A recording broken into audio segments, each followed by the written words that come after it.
कहते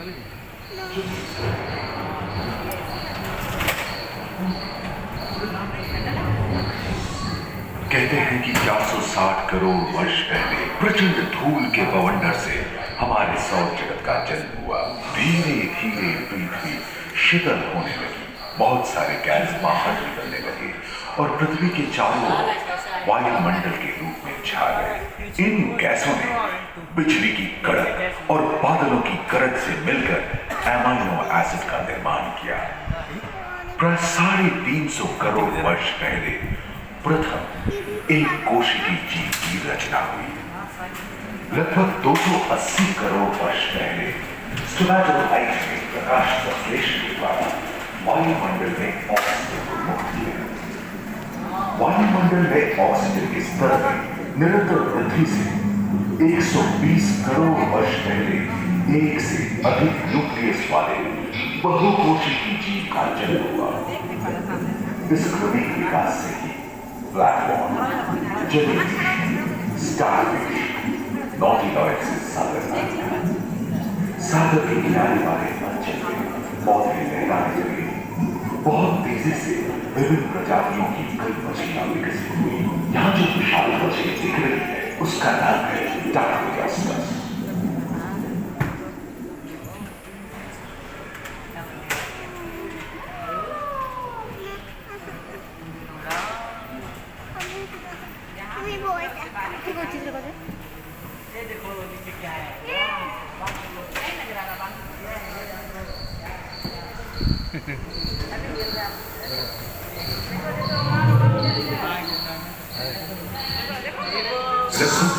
करोड़ वर्ष पहले धरती पर पेड़ पौधों का जन्म, जो बढ़ते गए और घने जंगलों में बदल गए।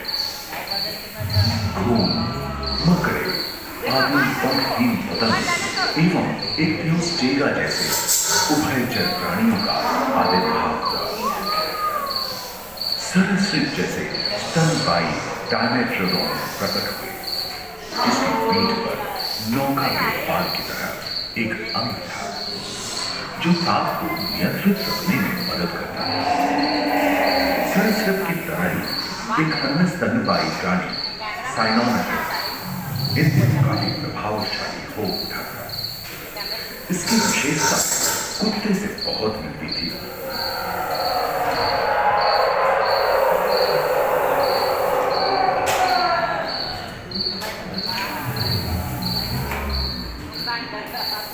प्राय 1 मीटर तक पंख फैलाने में सक्षम दानव जैसा ड्रैगन फ्लाई, साथ ही दिलचिट्टे, बीटल एवं बिच्छू पृथ्वी के चारों ओर फैल गए थे।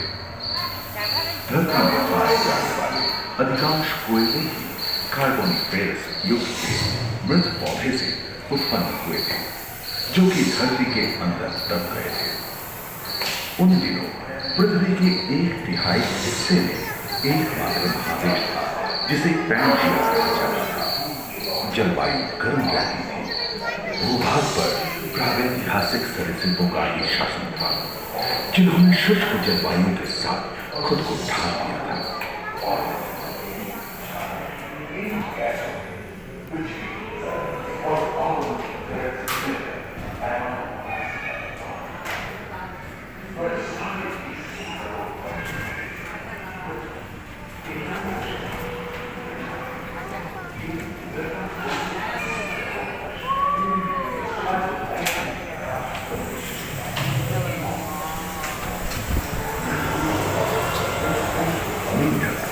कछुओं और मगरमच्छों का जन्म लगभग 22 करोड़ वर्ष पहले धरती पर हुआ था। प्रथम स्तनपायी जीव मेगालोस्ट्रोडस चूहे जैसे आकार के थे। प्राचीन सरीसृप समाप्त होने लगे थे और उनकी जगह डायनासोर ने ले लिया था। ये घटना 20 करोड़ वर्ष पहले घटी थी। डायनासोर विभिन्न आकार एवं माप के थे और धरती के कोने-कोने में एवं जलवायु के को खुद को ढाल दिया था। इनमें से कुछ तो गिलहरी की तरह हल्के फुल्के थे और कुछ 15 पूर्ण वयस्क हाथियों जितने भारी थे।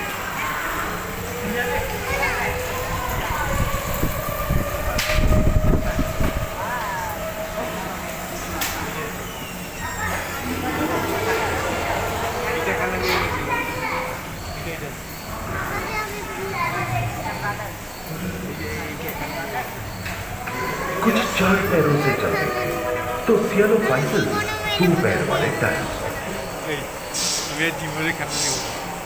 ब्रेकियोसाउरस की लंबाई 23 मीटर थी, जो कि एक टेनिस कोर्ट की लंबाई थी, और इनका वजन 75 टन था। चलो सिर्फ आकाश में सागर में ही छाते थे। प्लियोसाउरस समुद्र में रहते थे। सबसे प्राचीन यूडीमोर्फोडॉन हवा में उड़ते थे। इसी दिन प्रथम पक्षी आर्कियोप्टेरस का उदय हुआ।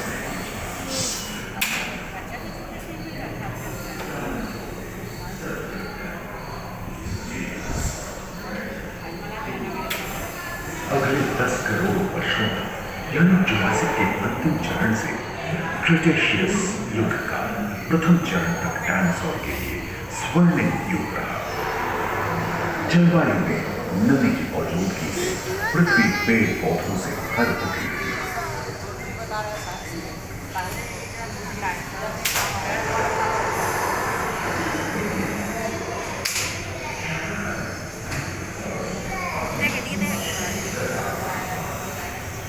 पेर्शिया महादेश खंडित होने के कारण भारत एशिया की ओर खिसकने लगा था।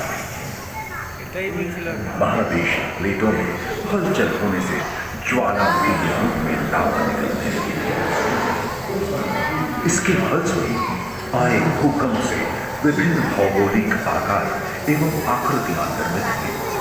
स्पाइनोसॉरस के पर नौका के पाल की तरह एक अंग हुआ करता था, जिससे वो अपने शरीर के ताप को नियंत्रित करता था।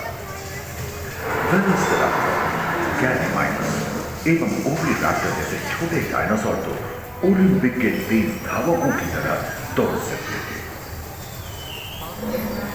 पैरासाउरोपस और ओरिथोसॉरस के सिर पर कलगी होती थी। करीबन 5 मीटर लंबे पंख वाले टेरोनॉडोन उड़ने एवं फिसलने को पाए। सुनने में विचित्र लगे, पर अधिकांश डायनासोर जैसे कि ट्राइसेराटोप्स और एंकिलोसॉरस शाकाहारी थे। लॉरेसिया और गोंडवाना नाम के 2 भूखंड महादेश में रूपांतरित हुए एवं समुद्री गर्भ के कठोर आवरण से रॉकीज एवं अन्य पर्वत श्रेणियां निर्मित हुई।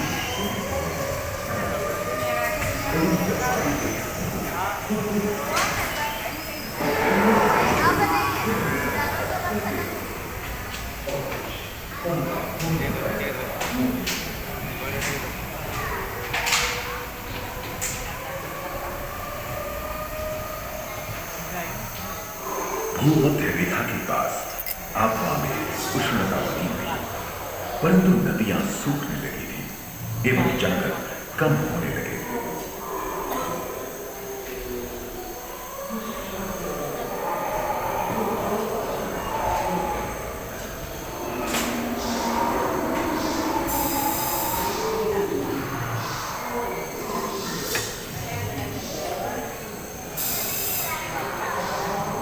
एकांत महादेश में जीव जंतुओं का विकास स्वतंत्र रूप से शुरू हुआ।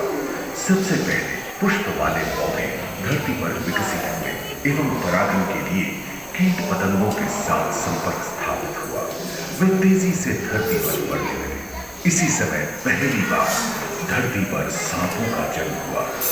डायनासोर में सबसे भयंकर था टिरानोसॉरस रेक्स। भूस्थल पर इसका ही राज चलता था। यह प्राय 12 मीटर लंबा, यानी 2 मंजिला मकान के आकार का था।